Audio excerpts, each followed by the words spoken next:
upon the earth. ஊர்வன யாவற்றையும் ஆளட்டும் என்றார். So God created man கடவுள் மனிதனை இவ்வாறு உருவாக்கினார். in his own image. அவரை போலவே அவரது சாயலில் உருவாக்கினார். In the image of God ஆண்டவருடைய சாயலில் உருவாக்கினார். created him. அவரை உருவாக்கினார். Male and female created he them. கடவுள் தம் உருவில் மானிடரை படைத்தார். கடவுளின் உருவிலேயே அவர்களை படைத்தார். ஆணும் பெண்ணுமாக அவர்களை படைத்தார். So before the break we saw that God saw darkness and God spoke what was not there, the light. நம்ம சாப்பிட போகிறதுக்கு முன்னால் நம்ம இப்படி படித்தோம். கடவுள் இந்த உலகத்தை உருவாக்கும் போது பூமியில் ஒரே இருள் இருந்துச்சு. ஆனால் அந்த இருளை அவர் பார்த்தாலும் அதை பற்றி பேசாமல் பார்க்காத ஒளியை அவர் ஒளி உண்டாகுக என்று வாயை திறந்து அவர் சொன்னார். Hallelujah. Hallelujah. Hallelujah. Hallelujah. So he spoke what was not there. அவர் எது இல்லையோ அதை பேசினார். And what he spoke what was not there, இல்லாத ஒன்றை அவர் பேசிய போது destroyed what was there.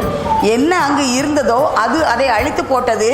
And now he could see what was not there is there. அவர் இப்போது கண்ணை திறந்து எது இல்லையோ அதை பார்த்தார். What was not there was light. எது இல்லையோ அது ஒளி. He spoke that word, let there be light. அவர் ஒளி உண்டாகுக என்று அந்த வார்த்தையை பேசினார். And then he saw that the light was good. அதன் பின்பு அந்த ஒளியை அவர் நல்லதென்று கண்டார். So from now on what are you going to speak? இப்போ இருந்து நீங்க எதை பேச போறீங்க? எதை பேச போறீங்க? Are you going to speak what is seen? உங்க கண்ணால பார்க்கக்கூடியதை பேச போறீங்களா? Or are you going to speak what you want to see? நீங்க எதை பார்க்க விரும்புகிறீங்களோ அதை பேச போறீங்களா? Because this verse says that God created man in his likeness and image. ஏனென்றால் இந்த வசனம் இவ்வாறு சொல்கின்றது, கடவுள் மனிதனை தன் உருவிலும் தன் சாயலிலும் பாவனையிலும் படைத்தார் என்று சொல்கின்றது. So remember, நல்ல ஞாபகம் வச்சுக்கங்க, you and I are not God. நீங்களும் நானும் கடவுள் இல்ல. But we are created like God. ஆனால் நாம் கடவுளை போல உருவாக்கப்பட்டோம். And therefore we have the capacity and the capability to take things that are not there to bring to naught the things that are there. அதனால் நீங்களும் நானும் இந்த சக்தியை இந்த திறமையை நாம் பெற்றிருக்கின்றோம். எது இருக்கின்றதோ அதை, எது இல்லையோ அதை வைத்து இருக்கின்றதை இல்லாததாக்கி விரும்புவதை நாம் பெற்றுக்கொள்ள முடியும். So in simple words, எளிமையான வார்த்தைகளில் சொன்னால், we are given the capacity to speak the things that we desire. நாம் எதை விரும்புகின்றோமோ அதை பேசுவதற்கான திறனை ஆண்டவர் நமக்கு கொடுத்திருக்கின்றார். To destroy the things that we don't desire. நாம் எதை விரும்பவில்லையோ அந்த பொருட்களை அழித்து விடுவதற்காக நாம் விரும்புவதை பேச திறமை தந்திருக்கின்றார்.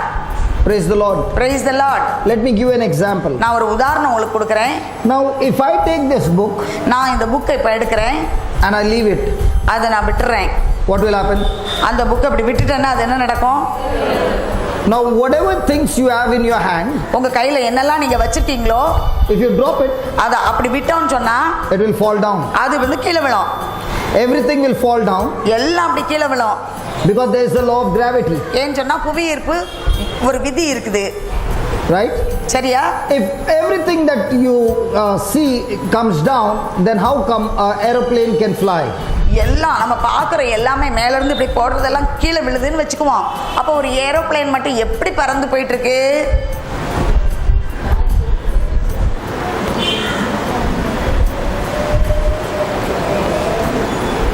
Hello, how does an aeroplane fly? எப்படி அது மட்டும் பறந்துட்டு இருக்குது? Does an aeroplane fly? ஒரு ஏரோப்ளேன் பறக்குமா? ஏரோப்ளேன் பறக்குமா? How does it fly? அது எப்படி பறக்கும்? Okay, There is a law of gravity ஒரு புவியீர்ப்பு விதி இருக்குது, that pulls the plane down. அது வந்து பிளேன் அப்படி கீழே இழுக்குது. So the plane is on the runway. இப்போ பிளேன் வந்து ரன்வேல அப்படி ஓடிட்டு இருக்குது. The pilot looks out of the window. அப்போ அந்த பைலட் வெளியே பார்க்கறாரு. He can see the wings of the plane. அப்போ அந்த பிளேனுக்குள்ள அந்த சிறகு விங்ஸை பார்க்கறாரு. But he can't see the air. ஆனா காத்தை பார்க்க முடியல. Can you see the air? காத்து நம்மளால பார்க்க முடியுமா? காத்து No.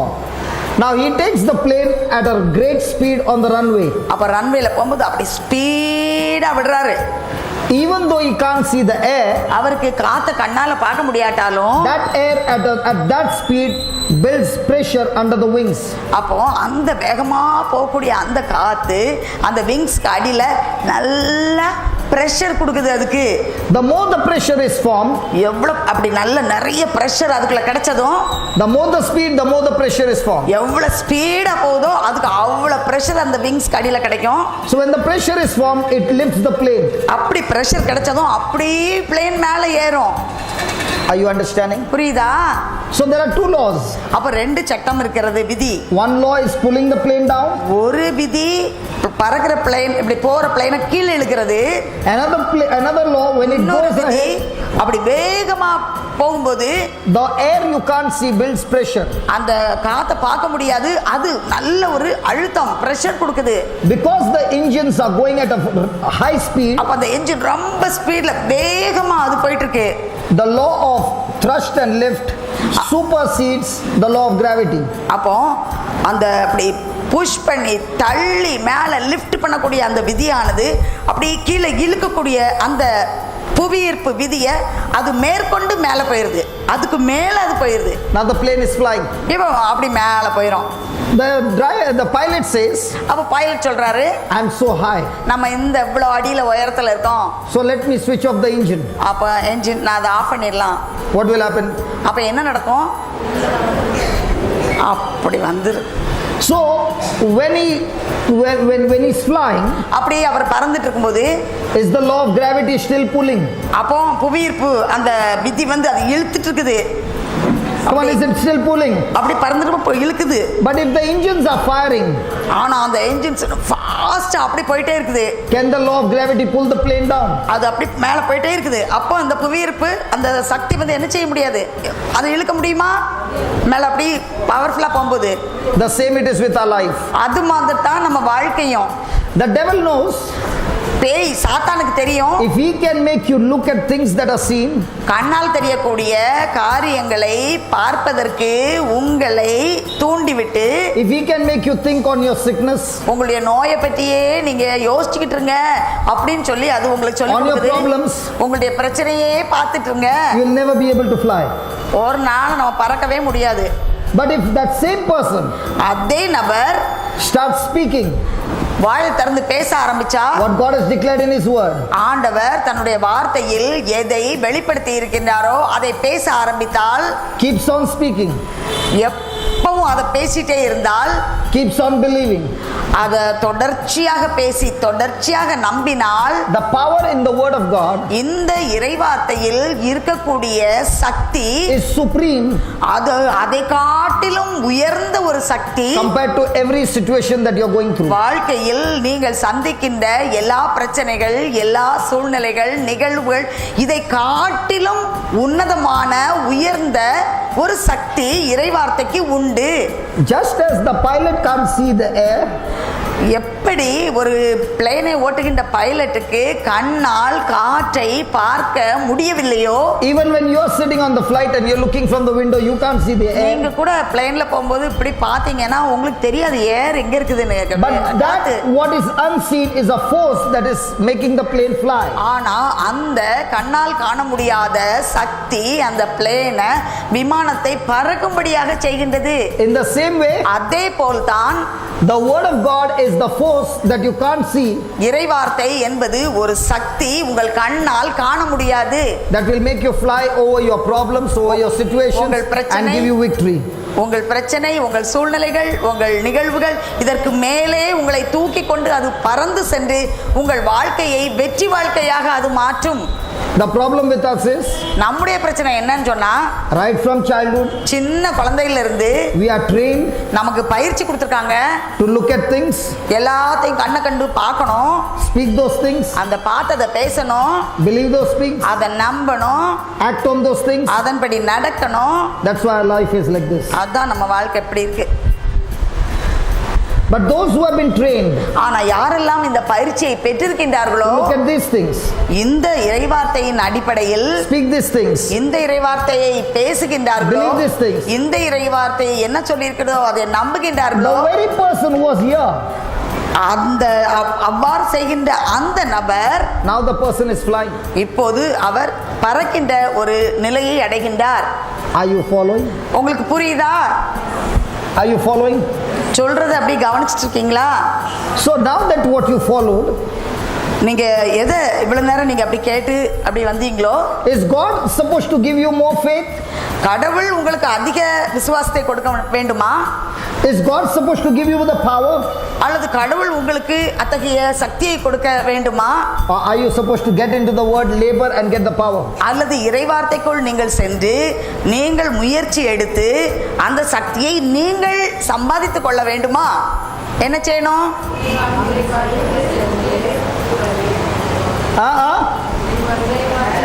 Because from childhood we have been taught, ஏனென்றால் சின்ன குழந்தையிலிருந்து நாம் இவ்வாறு நினைத்து கொண்டிருக்கின்றோம், God is the one who will do it. கடவுள் தான் எல்லாம் செய்வாரு, God is the one who is going to do it. கடவுள் தான் நமக்கு எல்லாம் செய்வாரு. What are you supposed to do? நீங்க என்ன செய்யணும்? Sit. அப்படியே இயேசுவே, இயேசுவே இயேசுவே. இயேசுவே. The Bible doesn't say that. Bible அப்படி சொல்லல. Why are they looking at me angry? எல்லாத்துக்கும் கோபமா பாக்குறீங்க. Hallelujah. Hallelujah. Let me show you an example in the Bible. நான் பைபிள்ல இருக்கிற ஒரு உதாரணத்தை உங்களுக்கு காட்டி தரேன். How this works. இது எப்படி வேலை செய்யுதுன்னு. Are you ready? சரியா ரெடியா இருக்கீங்களா? Okay, go to Romans chapter 4. ரோமர் 4வது அதிகாரத்தை எடுத்துக்கொள்வோம். Romans chapter 4 verse 16. 4:16.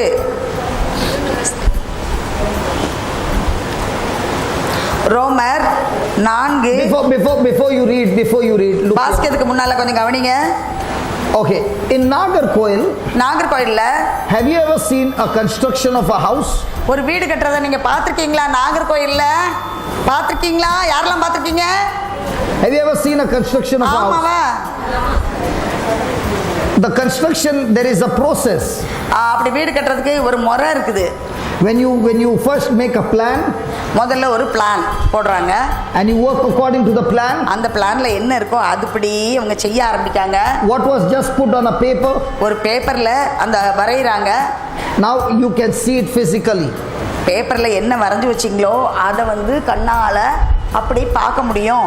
In the same way, அதே மாதிரி தான் when a person is speaking the unseen, ஒரு நபர் காணாதவற்றை பேசும்போது the person is constructing that hope to come to manifestation.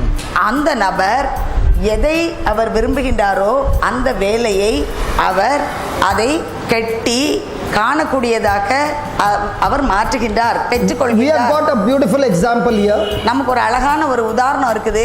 There's a man named Abraham, Abraham என்ற ஒருவர் இருந்தார். and there is a wife, Sarah. சாரா என்பது அவருடைய மனைவியின் பெயர். Praise God. Praise God. Is that your wife? This brother? உங்க wife தானே அவங்க? Your wife? Praise God. Praise God. Let's say you are Abraham. நீங்க தான் Abraham. And your wife is Sarah. அவங்க தான் சாரா. Okay? You are 99. உங்களுக்கு 99 வயசு. He is already saying, thank you, Lord. அப்பா நன்றின்னு சொல்றாங்க. You are 99. உங்களுக்கு 99. Your wife is 89. உங்க மனைவிக்கு 89 வயசு.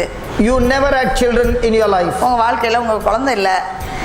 And now you want children. இப்போ உங்களுக்கு குழந்தை வேணும். You went to the clinic. Brother Freddy is the doctor. Freddy brother தான் டாக்டர். அவங்க கிளினிக்கு போனீங்க. And you went and spoke to him. அவங்ககிட்ட போய் பேசுனீங்க. 99, 89. 99, 89 ரெண்டு பேரும் பேசுனீங்க. You want children. எங்களுக்கு குழந்தை வேணும். What will Brother Freddy say? அப்போ ஃப்ரெடி பிரதர் என்ன சொல்லுவாங்க? சொல்லுங்க. What will you say? என்ன சொல்லுவீங்க? Brother Freddy, you are the doctor. நீங்க தான் doctor.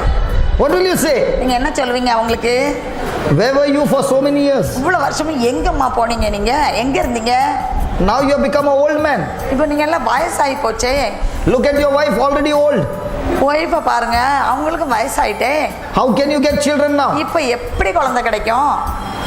Because he is looking at. கண்ணால பார்த்தத அவங்க பேசுறாங்க. Now this is the situation of Abraham. இப்படிதான் ஆபிரகாமுடைய சூழ்நிலை இருந்துச்சு. And now we will see from the formula. அப்போ இதுல என்ன ஒரு வழிமுறை சூத்திரம் சொல்லியிருக்குன்னா, How God will turn it around and give them a child. எவ்வாறு கடவுள் அதை மாற்றி அவர்களுக்கு ஒரு குழந்தையை தருவார் என்று இதில் சொல்லப்பட்டிருக்கிறது. Praise God. Praise God. So let's take that verse number 16. ரோமர் 4:16 எடுத்துக்கொள்வோம். Therefore it is of faith that it might be by grace. ஆகவே கடவுளின் அருள் செயலால் நம்பிக்கை வாக்குறுதியின் அடிப்படை ஆயிற்று. To the end the promise might be sure. You read the whole thing? No.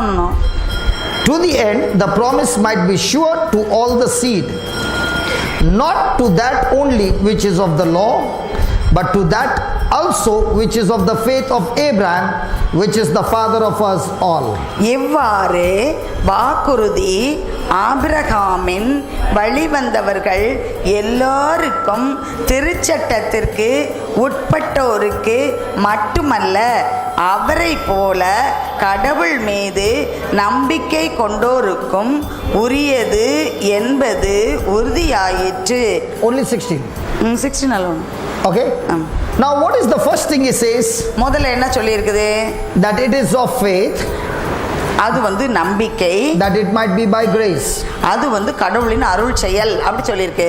that the promise might be sure அந்த வாக்குறுதி அது வந்து உறுதியானது to all the seed. எல்லாருக்கும். Praise God. Praise God.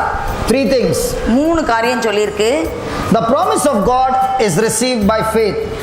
ஆண்டவருடைய வாக்குறுதியானது விசுவாசத்தின் அடிப்படையில் பெறப்படுகிறது. The promise of God is received by grace. ஆண்டவருடைய வாக்குறுதி அருளினால் பெறப்படுகிறது. Say that grace. Arul, grace. Say that grace. Grace. Say that again. Grace. Say that again. Grace. Say that again. Grace. What is grace? Translation. Ask them in Tamil. What is grace? அருள் என்றால் என்ன? Grace. அது translation. அதுக்கு பொருள் என்ன? What is grace? கிரேஸ்னா என்ன? mercy. What is grace? கிரேஸ்னா என்னது? Okay. Just now one student was here இப்போ அங்க ஒரு ஸ்டூடண்ட் நின்னுட்டு இருந்தா, and she was sharing a testimony. அவளோட டெஸ்டிமனி கொடுத்தா. She could not read. அவளுக்கு வாசிக்க முடியாது. She must have failed. அவ இப்ப சப்ஜெக்ட்லாம் ஃபெயில் ஆனா, but the teacher did something. ஆனா டீச்சர் ஏதோ செஞ்சாங்க. What did the teacher do? Teacher என்ன செஞ்சாங்க? What did the teacher do? Teacher என்ன செஞ்சாங்க? I'm told you are a professor. Are you a professor? Yeah. Okay. Doctor Inigo. Sorry? Doctor Inigo. Oh, she also doctor. Oh, sorry. I'm sorry. Inigo. Professor. I am sorry. Professor. Okay, I am sorry. Doctor. Okay. So doctor, I am your student. இவங்க வந்து உங்க student. And I got 30 marks. எனக்கு 30 mark தான் கிடைச்சிருக்கு. You as a professor who loves me so much, you love me, right? Yes. So now that you love me, what will you do? என் மேல ரொம்ப அன்பு உங்களுக்கு. அப்ப நீங்க என்ன செய்வீங்க? I failed for 5 marks. 5 மார்க்கால fail ஆக போறேன். You will give me grace mark. Now do I deserve that marks? அந்த மார்க்குக்கு எனக்கு தகுதி இருக்கா? Okay. Second example. ரெண்டாவது, I got 90 marks. எனக்கு 90 மார்க் இருக்கு. I wanted only 1 mark to hit the highest. ஒரு மார்க் கிடைச்சா Only one. ஒரு மார்க் கிடைச்சா Just one. ஒண்ணே கிடைச்சா டிஸ்டிங்ஷன் மேல போயிருவேன். Now, will you give me that one mark? அந்த ஒன் தருவீங்களா? No. Honestly speaking, when a person has failed, fail ஆயிருக்கும் போது 5 மார்க் கொடுத்து பாஸ் ஆக்கினீங்க. you can give grace mark and pass. Grace mark கொடுத்து பாஸ் ஆக்கிட்டீங்க. But a student who has got 90, can you give him grace mark of 1? 90 வாங்கின பிறகு ஒரு mark கூட கொடுப்போமே நினைப்பீங்களா? No. So grace is given to whom? யாருக்கு அந்த அருள் grace mark யாருக்கு கொடுக்கும்? The one who is passed or one who is failed? Pass ஆனவங்களுக்கா fail ஆக போறவங்களுக்கா? Yeah, that's what. Sit down. So remember, அதனால நல்லா ஞாபகம் வச்சுக்கோங்க, every promise of God ஆண்டவருடைய ஒவ்வொரு வாக்குறுதியும் is given அது to கொடுக்கப்பட்டிருக்கிறது. you and me உங்களுக்கும் எனக்கும் கொடுக்கப்பட்டிருக்கிறது, by grace. அருள்னால் கொடுக்கப்பட்டிருக்கிறது.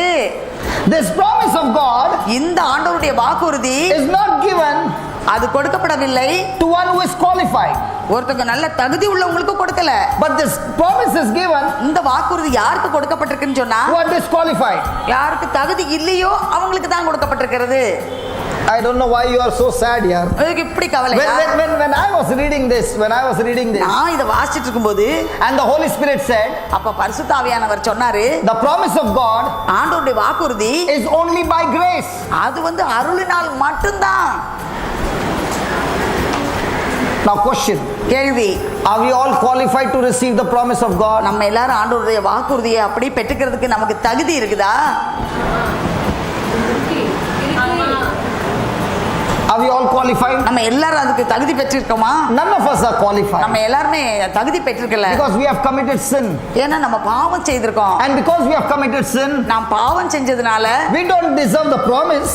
நமக்கு ப்ராமிஸ்க்கு தகுதியே கிடையாது. We deserve hell. நமக்கு நரகம் தான் தகுதி. We deserve punishment. நமக்கு தண்டனை தான் தகுதி. We deserve all the negative things. எல்லா எதிர்மறையான காரியங்களுக்கு நாம் தகுதி உள்ளவர்கள். We are disqualified. நம்ம தகுதியை இழந்து விட்டோம். Now what is God saying?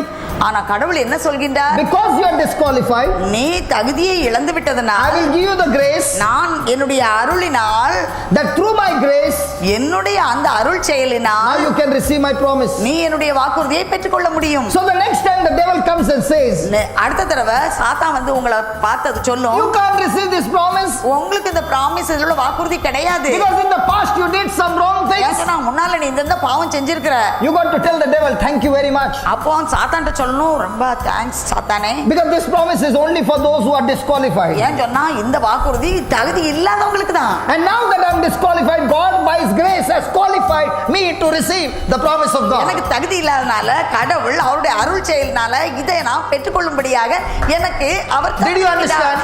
புரியுதா? Hello, did you understand? புரியுதா? I'll give you an example. ஒரு உதாரணம். In my past life, என்னுடைய கடந்த கால வாழ்க்கையிலே I used these hands இந்த கையை நான் இப்படி பயன்படுத்தினேன் to fight, சண்டை போடுறதுக்கு, to do all kinds of sin. எல்லா பாவம் செய்யறதுக்கு இந்த கையை பயன்படுத்தினேன். So this hand இந்த கையை is qualified இதுக்கு தகுதி உண்டு to fail, தோல்வியை சந்திப்பதற்கு, to be under curse, சாபத்துக்கு அடியில் இருப்பதற்கு, never to prosper, ஒரு நாள் செழுமையை அனுபவிக்காமல் இருப்பதற்கு, never to have success. வாழ்க்கையில் வெற்றி பெறாமல் இருப்பதற்கு. Agreed? சரியா?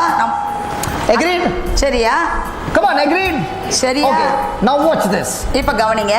One day I am brought before the Lord, ஒரு நாள் ஆண்டவருக்கு முன்னால என்னை கொண்டு போனாங்க. and that day I repent. அந்த நாள்ல நான் ரொம்ப மனம் வருந்தினேன். That day I ask for forgiveness, நான் அந்த நாள்ல மன்னிப்பு கேட்டேன். and I say, God, please wash me with your blood. ஆண்டவரே உம்முடைய திரு ரத்தத்தினால் என்னை கழுவி தூய்மைப்படுத்துன்னு கேட்டேன். Now, the very next moment, அடுத்த நிமிஷமே the preacher is preaching. அப்போ போதனையாளர் அவங்க நற்செய்தி கொடுக்கவங்க இவ்வாறு கற்றுக் கொடுத்து கொண்டிருந்தார்கள். All those who believe in Jesus, யாரெல்லாம் ஆண்டவர் இயேசுவின் மேல் நம்பிக்கை வைக்கின்றீர்களோ, in Mark 16, அதுல மார்க் சுவிசேஷம் open your Bible, open your mark 16. Listen. கவனிங்க. Listen. கவனிங்க. Only those who got two hands open the Bible. ரெண்டு கை இருக்கவங்க மட்டும் பைபிளை தரங்க. Because this is only for those people who got hands. ரெண்டு கை உள்ள மக்களுக்கு தான் அது உண்டு. Hello. If you got your hands, then open the Bible. கை இருந்ததுன்னா பைபிளை ஓபன் பண்ணுங்க. Mark 16 மார்க் 16வது அதிகாரம் and verse number 17. 17வது வசனம். Start with 16. 16ல இருந்து வாசிப்போம். மெதுவா வாசிப்போம். நம்பிக்கை கொண்டு திருமுழுக்கு பெறுவோர் மீட்பு பெறுவர், நம்பிக்கை அற்றவரோ தண்டனை தீர்ப்பு பெறுவர். நம்பிக்கை கொண்டோர் பின்வரும் அரும் அடையாளங்களை செய்வர். அவர்கள் என் பெயரால் பேய்களை ஓட்டுவர், புதிய மொழிகளை பேசுவர், பாம்புகளை தம் கையால் பிடிப்பர், கொல்லும் நஞ்சை குடித்தாலும் அது அவர்களுக்கு தீங்கு இழைக்காது. When you lay hands, that is that when you lay hands. அவர்கள் உடல் நலமற்றோர் மீது கைகளை வைக்க, அவர்கள் உடல் நலம் அற்றோர் மீது கைகளை வைக்க. கைகளை is hand, no? Guy. How many have got கை? எத்தனை பேர் கை இருக்குது? Then கைகளை வைக்க அவர்கள் குணமடைவர். அவர்கள் when you lay hands on the sick, உங்கள் கைகளை நோயாளிகள் மேல் வைக்க they will die. அவர்கள் செத்து போவார்கள். What did he say? என்ன சொல்லி இருக்கு இதுல? Healed. No. For 33 years, 33 வருஷம் these hands were used for sin. இந்த கையெல்லாம் ஒரே பாவத்துக்கு தான் இது இருந்துச்சு. Okay? சரியா? Now after 33 years, 33 வயசு கடந்த பிறகு I received Jesus as my Lord, God and Savior. ஆண்டவர் இயேசுவை என்னுடைய இரட்சகராகவும் மீட்பராகவும் நான் ஏற்றுக்கொண்டேன். And one day at 5 o'clock in the evening, ஒரு நாள் 5 மணிக்கு I read this. இதை நான் வாசிச்சேன். For the first time in my life, என் வாழ்க்கையில முதல் முறையா அதை நான் வாசிச்சேன். and I began to cry. அப்ப நான் அழ ஆரம்பிச்சேன். I said, God, this hand, ஆண்டவரே இந்த கையா who has done so much of fighting, எவ்வளவு சண்டை போட்டுருக்குது, so much of club life, எத்தனை கிளப்ல போயிருக்குது இந்த கை, so much of sin, எத்தனை பாவம் பண்ணிருக்கு, and then I lay hands on the sick, நான் இந்த கையை கொண்டு போய் நோயாளி மேல வச்சா they shall be healed. அவங்க சோமடைவாங்களா? I'm not qualified. ஐயோ எனக்கு தகுதியே இல்லையே. He said, I know you're not qualified. அப்ப ஆண்டவர் சொன்னாரு, எனக்கு தெரியும் உனக்கு தகுதி இல்லைன்னு. Because you're not qualified, my son took your place on the cross and qualified you. ஏன்னா நீ தகுதி இல்லாம இருந்தாலும் என்னுடைய மகன் அந்த சிலுவையில உனக்காக மரித்து உன்னை தகுதி உள்ளவனாக மாற்றினார். And this what he qualified you is my grace. இவ்வாறு உன்னை தகுதி உள்ளவனாக மாற்றியது என்னுடைய அருள். And he said, all that you need to do, நீ செய்ய வேண்டியதெல்லாம் is believe. நம்பு. Is what? என்ன செய்யணும்? Believe. நம்பு. Is what? என்னது? So I started laying hands on people. அப்ப நான் கையெல்லாம் சோமலாதங்க மேல இப்படி வைக்க ஆரம்பிச்சேன். Who gave me the power? யார் எனக்கு சக்தி கொடுத்தா? இந்த இறைவன். Could I see? எனக்கு பார்க்க முடியுமா? முடியாது. But did I do? ஆனா நான் செஞ்சேனா? I saw people getting healed. நான் பார்த்தேன் நோய் உள்ளவங்க எல்லாம் சுகமானதை நான் பார்த்தேன். Do you believe? நீங்க நம்புறீங்களா? Then why are you not putting your hand? நீங்க ஏன் உங்க கைகளெல்லாம் சோமலாதங்க மேல வைக்கல? Because you are believing when I lay hand that sickness will come on me. ஆனா உங்க நம்பிக்கை என்ன தெரியுமா? அவங்க மேல கையை வச்சேனா அந்த நோய் என்னைய பிடிச்சுக்குமே. அதான் நம்ம நம்பிக்கை. Did you follow? புரியுதா? So remember, when you put your hands, நீங்க உங்க கைகளை இப்படி வைக்கும்போது the power is not flowing அங்க சக்தி அது வழி வரல. because you are qualified. ஏன்னா நீங்க அதுக்கு தகுதி உள்ளவங்க இருக்கீங்கன்னு இல்ல.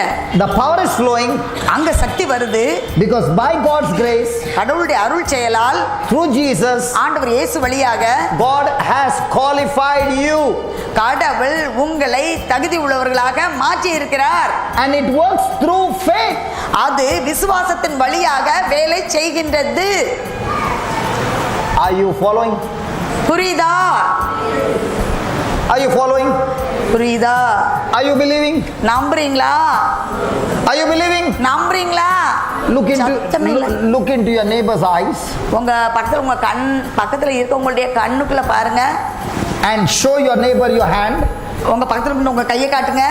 and tell your neighbor, if I touch you, உங்களை தொட்டேனா, if I touch you, உங்களை தொட்டேன்னு சொன்னா, if I touch you, உங்களை தொட்டேனா, in the name of Jesus, ஆண்டவர் இயேசுவின் பெயரால் the power of God will flow ஆண்டவருடைய வல்லமை பாய்ந்து வரும் and heal you completely. உங்களை முற்றிலுமாக குணப்படுத்தும். எப்படி இருக்கு சொல்றது? Shall we have some demonstration? அப்படி நம்ம செய்முறை பயிற்சி எடுப்போமா இப்போ? Okay, is there anybody who has got some pain in their body? யாருக்காவது உடம்புல வலிகள் இருந்துனா எழும்புங்க. யாருக்காவது வலி வலி Wali, கை வலி, any wali, தலைவலி, தலைவலி, கை வலி, முதுகு வலி, கால் வலி, என்ன வலி இருந்தாலும் எழும்புங்க. stomach wali, back wali, head wali. என்ன வலினாலும் எழும்புங்க. கை, கால், முதுகு. Oh, they are standing now.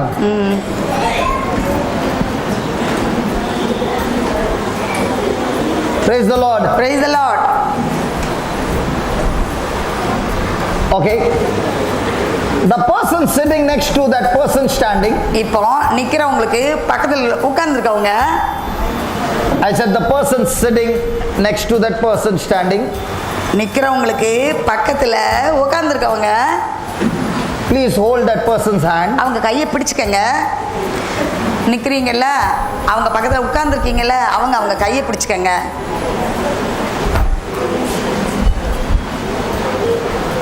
Now the person who is sitting, do you believe your hands are anointed? இப்போ உட்கார்ந்திருக்கவங்க, என்னுடைய கையெல்லாம் அபிஷேகம் பண்ணப்பட்டிருக்கு அப்படிங்கன்னு நம்புறீங்களா? நீங்க நம்புறீங்களா? I don't know what's happening. Everybody is like this. எல்லாரும் இப்படிலாம் உட்கார்ந்திருக்கீங்க. Are you ready? ரெடியா? Hello? ரெடியா? Close your eyes. கண்ணை மூடிக்கங்க. Can you ask the person who is standing what is the problem? Can you ask that person? இந்த உட்கார்ந்திருக்கீங்கல்ல, கையை பிடிச்சிருக்கீங்கல்ல, அவங்ககிட்ட உங்களுக்கு என்ன செய்யுதுன்னு கேளுங்க. என்ன வலின்னு கேளுங்க. கையை பிடிச்சிருக்கீங்கல்ல, அவங்க கேளுங்க அவங்ககிட்ட.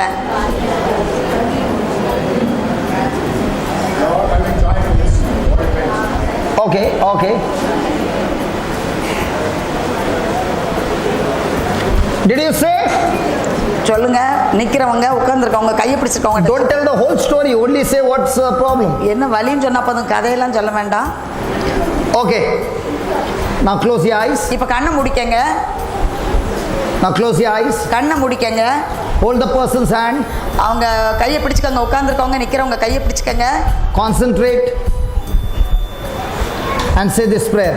நல்லா இந்த ஜெபத்தை நம்பிக்கையோட கவனமா சொல்லுங்க. Lord, your word in Romans 4:16 says, ஆண்டவரே, உம்முடைய வார்த்தை ரோமர் 4வது அதிகாரம் 16வது வசனத்திலே இவ்வாறு சொல்கின்றது, that every promise எல்லா